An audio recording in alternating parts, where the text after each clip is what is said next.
Hello and welcome to your in-depth weekly horoscope for week commencing the 27th of February. I'm going to give you some standout details to look out for, but please stay with me.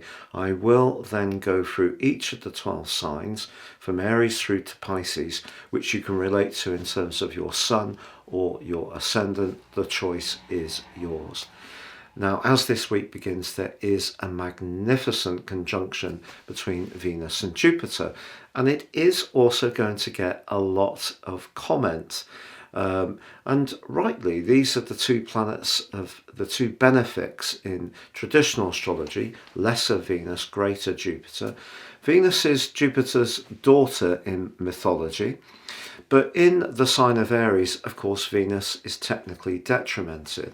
But I think what Venus does is just gives us in Aries a greater desire to go for what we want, the things that we're passionate about. So Jupiter, of course, can also be very dynamic in Aries. So that's all a lot to do with thrust, and it could create, by being in the moment and having the confidence to listen to our instincts, which is a very Aries type of energy, some good fortune could unfold.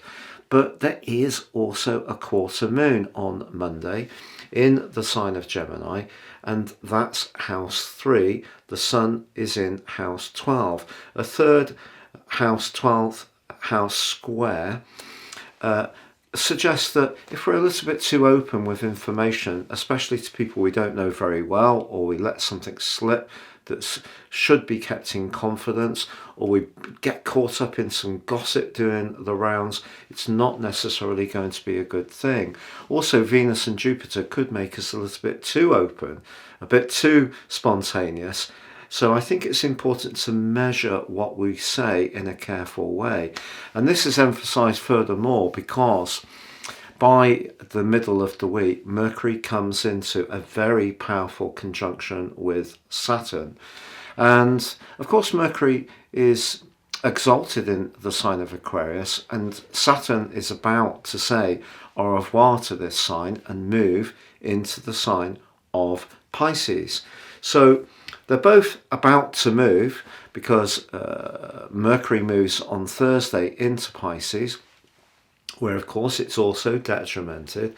But this just suggests that when it comes to long-term plans or our friendships, the need to really be clear about what we want and what we say is going to be absolutely essential.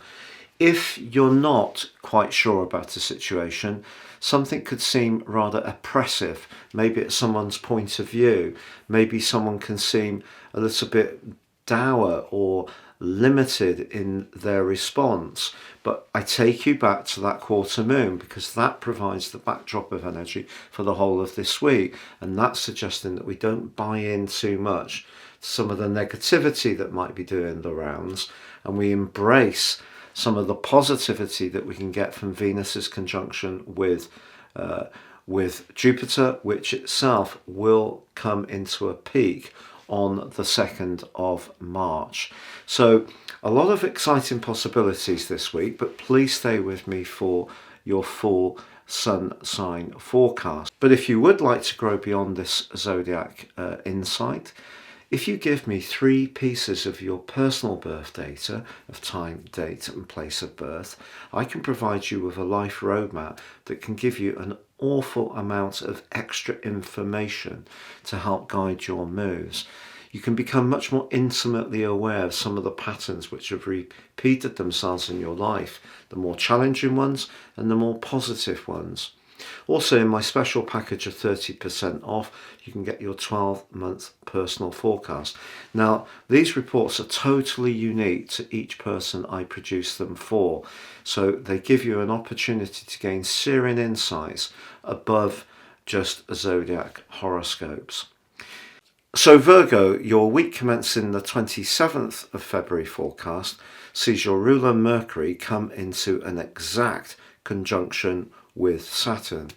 Now, Saturn has been quite testing in terms of your work, perhaps your physical vitality over the last couple of years, perhaps even your legendary ability to organise. It's not dropped, it's just that there have been so many demands, it's been hard to fulfill all of them. And also with Uranus obviously pushing you to be more experimental, some of the things that you've routinely been quite happy to support people with have become more of a burden. So I think Mercury coming into contact with Saturn could see a serious conversation, and it might be about your work, or it might be about the domestic sphere. Are you doing more than the other people you live with?